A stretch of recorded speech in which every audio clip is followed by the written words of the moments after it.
Boa noite. Chegamos ao nosso último episódio dessa primeira temporada do Pod SU. Foi um prazer muito grande compartilhar com vocês esse nosso projeto piloto, que tem como patrocinadores o Cicobi Uberaba e a empresa Clique Telecom.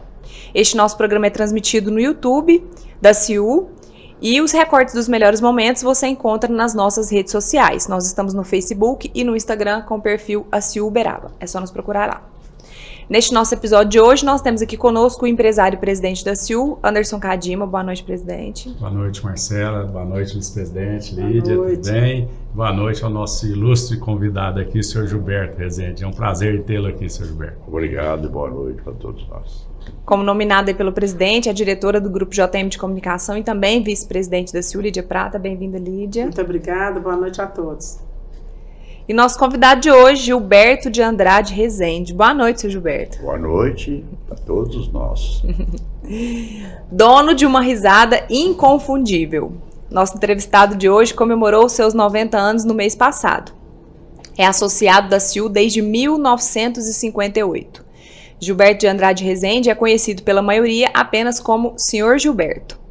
Ele não esconde o seu amor por essa instituição classista centenária e foi presidente dessa casa entre 2006 e 2007. Mas deu também a sua contribuição para quase todas as instituições classistas dessa nossa cidade durante toda a sua vida. Além do associativismo, o Sr. Gilberto também é muito conhecido por sua inestimável contribuição à cultura e à literatura locais. Empreendedor nato, registrou mais de 30 empreendimentos ao longo de suas 9 décadas. Sr. Gilberto tem 6 filhos, 7 netos e 7 bisnetos, além de centenas de amigos. Isso mesmo, Sr. Gilberto? Milhares. Milhares, é. Milhares. Presidente, fica à vontade para iniciar aí a nossa rodada. Já está quase igual o Roberto Carlos, né? Quero ter 1 milhão de amigos. De perca 3 mil amigos. Deixa eu preparar em 2 anos. Vai que a gente contar por causa disso. Daqui a pouco eu vou contar eu lá. Senhor Gilberto, acho que a gente tem muita história essa noite aqui, né, para ouvir, o senhor passar para nós aqui essa experiência do senhor.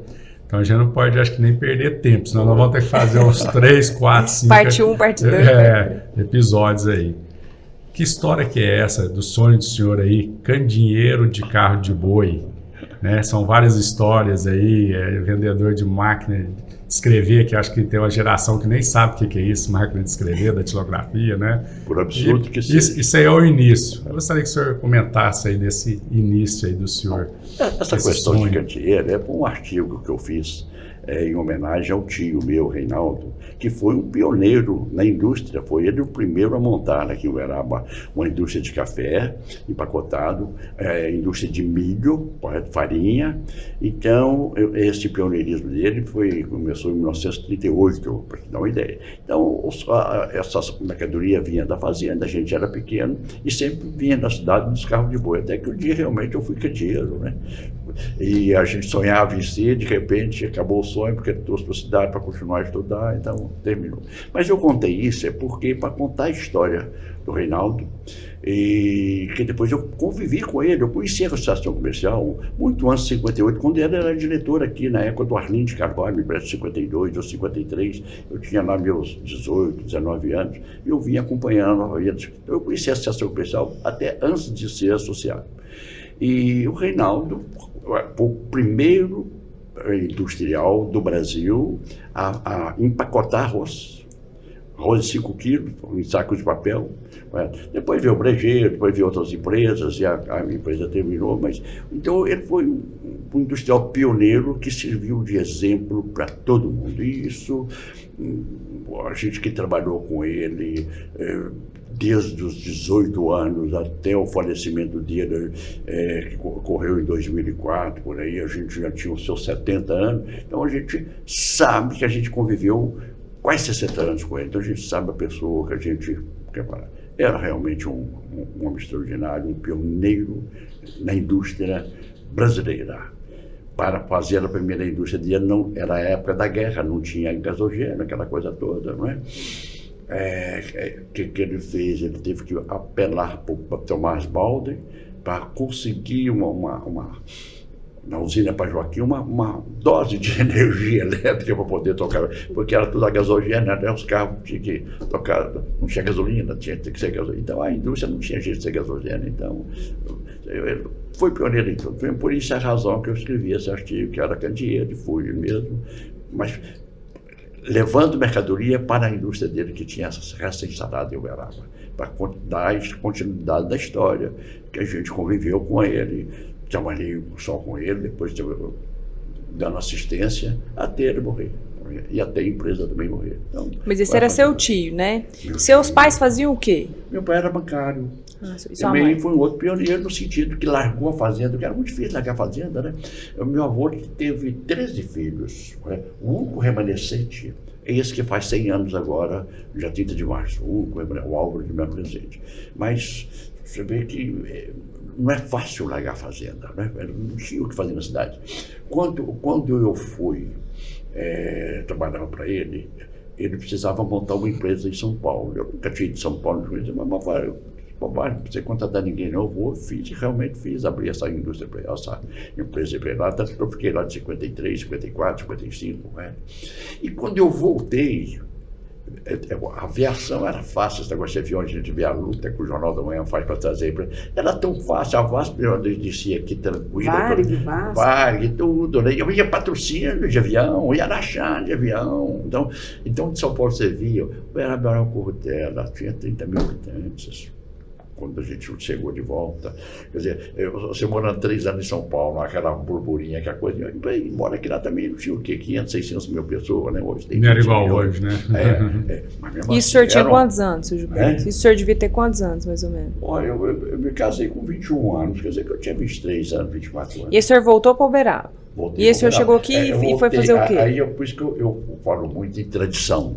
A raiz puxa, gente. Lá era para mim ser um milionário, porque lá eu implantei o sistema de venda de cereais com garantia.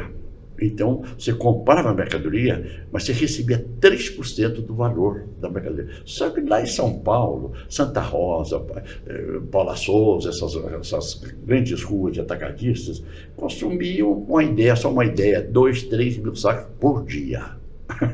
Por dia. Não era por ano ou por mês, não era. Porque eles esparramavam para toda a região de São Paulo. Aí a área de São Paulo era o centro de distribuição de mercadoria para todo o estado de São Paulo e até do Rio de Janeiro. Então, ali, 2, 3, naquela época. Hoje também, os lugares que criaram o seu centro de distribuição, criaram o seu centro, também não é tão. Mas naquela época, São Paulo era o único lugar. Vendia para Belo Horizonte. Não, mas aí por que você voltou para Uberaba? Aí é que está a história. Lá era para mim, uma pessoa que eu deixei lá no meu lugar voltou milionária, correto?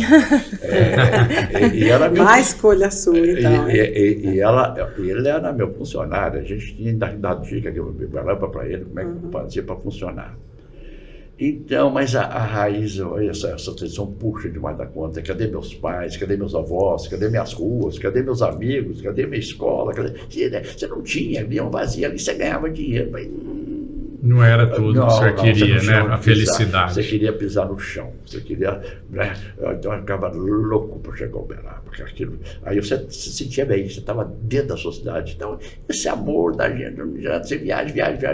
Mas quando chegou 10 dias, eu falei, meu Deus do céu, o que eu estou fazendo aqui? Cadê meu Uberaba? Eu volto, corre. Uberaba é amor, né? Isso aí é esse amor da gente. E nesse seu retorno para Uberaba, você começou a empreender em que área?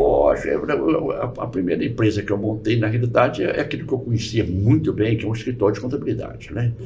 A gente conhecia essa matéria muito bem. O senhor tem formação em contabilidade? O senhor tem formação em contabilidade, não? Tem. Sou contador também. Eu formei na escola, por exemplo, de informática, formei depois que eu tinha o escritório. Quer dizer, eu formei. O senhor aprendeu na prática primeiro para depois. Para ter o diploma. Para dar uma ideia, eu tinha cerca de 250 clientes de Uberaba e a região inteira. Inclusive, o maior cliente era a usina de açúcar de Fronteira, na época, do deputado Goulart. né? Lá eu tive, para poder regularizar, eu tive que ficar 10 dias lá comendo peixe. No almoço, na janta e no café da manhã. Até amanhã. Passei 10 anos sem comer peixe na minha vida. É capaz que nenhum escritório hoje em dia não tem esse tanto de clientes, 250 clientes no escritório de contabilidade. Não deve. Olha, a gente, principalmente nessa época que eu montei o escritório, a gente já frequentava a associação comercial, né? Então, eu quero envolver a associação comercial nesse destino da gente, correto? A entidade sempre teve vamos assim, um prestígio muito grande pelo trabalho que se faz. E nós entramos exatamente nessa área de incentivo.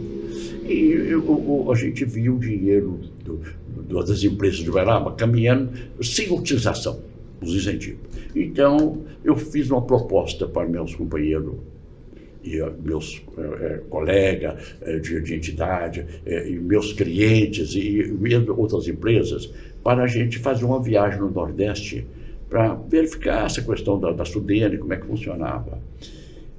Olha, o que choveu de dinheiro para fazer isso, não está escrito. Não era o prestígio da gente, era o prestígio da entidade, porque eu era, nessa época já era 1964, eu era vice-presidente já era vice-presidente, em 63 eu era secretário da ONU. Já era governo militar, não? 64, governo militar. Já foi depois, então, da Revolução de 64? Foi, depois a Revolução foi um dia só, não durou nada. Nós nem sentimos isso, pode falar a verdade. Você imagina, eu montei o reflorestamento em 68, 4 anos depois. Eu fui vice-presidente da Associação Brasileira de Reflorestamento praticamente por mais de 20 anos. Eu era vice-presidente da Associação Mineira, vice-presidente da Associação Brasileira e presidente aqui, e vice aqui também da arte nossa. Muito bem. O que eu quero contar é que eu viajava para o Brasil inteiro, nessas capitais, para fazer as reuniões de reflorestamento. Nunca se sentiu que tinha revolução, que tinha gente armada, que tinha... Os lugares que o senhor visitava... A gente sentia uma segurança extraordinária. Mas como era bom. E essas viagens ainda estavam, por exemplo, igual o senhor falou, de avião, tinha... Só de avião, não tinha como. Fusquinha, não tinha a história do Fusquinha, o senhor viajou muito de Fusquinha. Esse do Fusquinha foi exatamente para viajar para... Minha mãe faleceu, eu estava passeando de avião, me deu um trauma, como disse, minha mãe morta, né? Então, houve uma ligação do avião com a minha mãe e aquilo. Eu não queria viajar de avião. Falei, eu vou, mas só sou de Fusca mesmo. Eu tinha um Fusca, o Léo Drenson foi comigo, o Mário Salvador, o Mário está vivo aí até hoje. E nós fomos, então, 3 dias de viagem para chegar até Salvador. Aí a gente saiu de Salvador. Programa de índio aí. Programa de índio, pois é. Quando chegou em Salvador, eu não queria ir de avião para Recife, o Léo falou assim, Gilberto, entra de costa, faz de conta que você está saindo.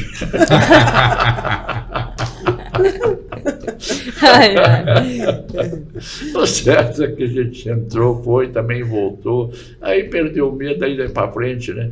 Aí depois Fusquinha. E depois aí eu tive que comprar 2 aviões, tinha que andar mesmo, que eu queria andar, né? Não tinha, nós tínhamos 10 ou 12 lugares para ir por mês, sem avião, não tinha a menor possibilidade. Seu Gilberto, vamos pegar o fio da meada. Então, da contabilidade, o senhor foi para a empresa de reflorestamento? Não, da contabilidade eu montei, já que eu era contador, montei uma empresa distribuidora de máquinas Olivetti. E é uma coisa interessante, nós começamos aqui e falou, isso aí pouca gente conhece, né? Olha, deu tempo, eu vendia máquinas importadas da Olivetti. A Olivetti veio ao Brasil, montou em São Paulo uma indústria de fábrica de máquinas, no ABC paulista. Deu tempo da evolução via internet e as máquinas desaparecerem. Quer dizer, como foi rápido essa questão. O senhor viu a máquina de escrever surgir, vender e morrer. É para poucos isso aí, isso é vantagem. Isso é vantagem. Essa é a realidade. Então, é lógico, depois do que você estava já com a empresa ligado à CIU, o Alfredo Sabino trouxe para mim assim, duas pessoas, Gilberto, gostaria que você lesse essa lei para ver se tem cabimento fazer uma empresa. Eu tinha muita coisa para fazer. Ele perdeu a paciência, 6 meses depois ele foi lá em casa, fechou a porta e falou, agora enquanto você não lê isso aqui, eu não saio daqui. Aí eu li a legislação, tinha uma legislação boa para absorver, mas não, tem que abrir. Eu falei, então posso chamar o pessoal do Brasil para conversar com você? Eu falei, pode. Veio, foi aqui na CIU que veio a primeira reunião, chamada Flex. Veio, aí eu falei, então agora você toma conta. Eu falei, pode deixar. Eu falei, você vai ser um sócio, mas você vai ser o único sócio fora da assessoria comercial. Então, meus sócios foram Hugo Rodrigues da Cunha, que foi presidente da assessoria comercial, José Miguel Arbe, presidente da assessoria comercial, Edson Simonetti, presidente da CIU.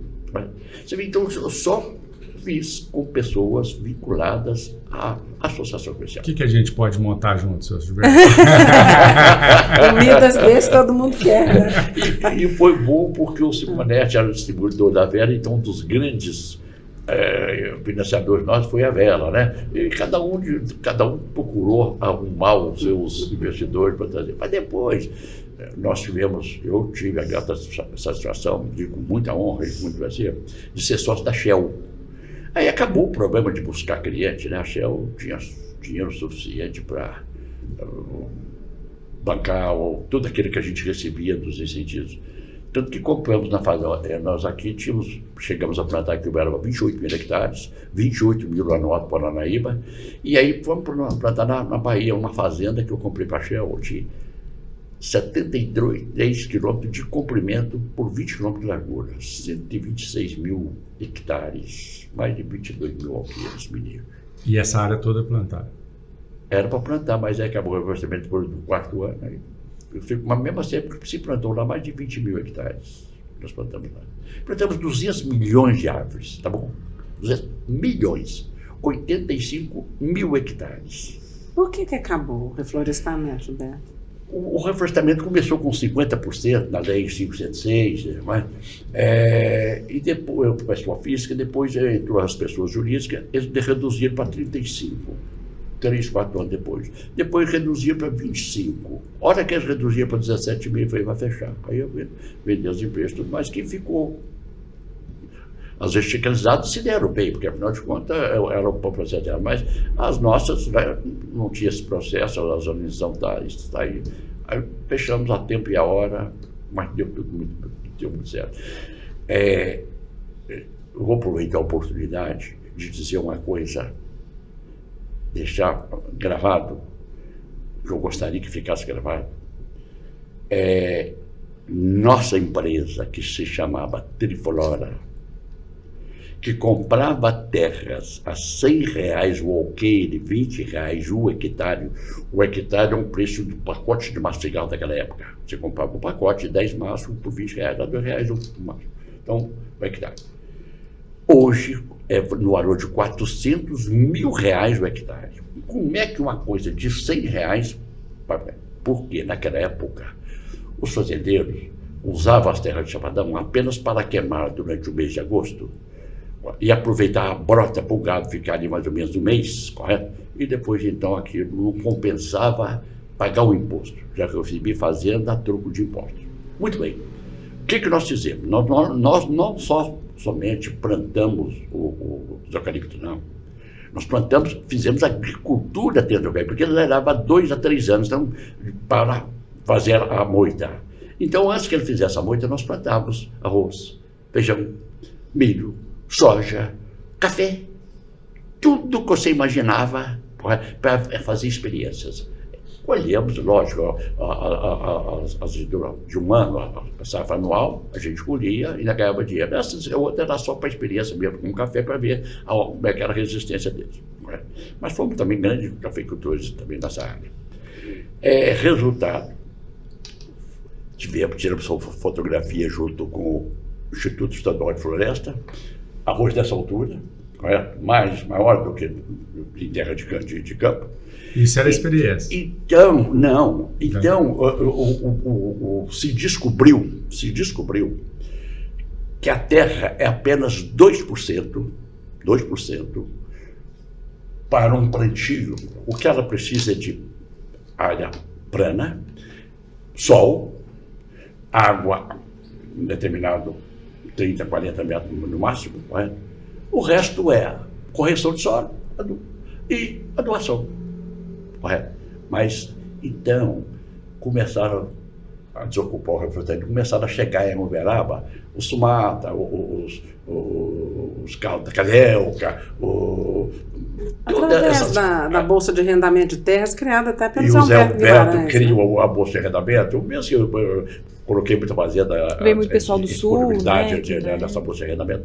Mas o que eu quero dizer é o seguinte: as empresas de reflorestamento abriram o espaço para a expansão da agricultura brasileira.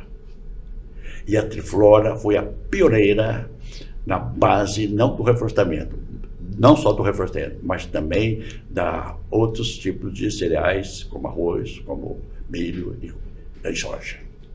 Então, isso eu faço questão de dizer, já escrevi sobre isso, e temos testemunha disso, e temos, correto?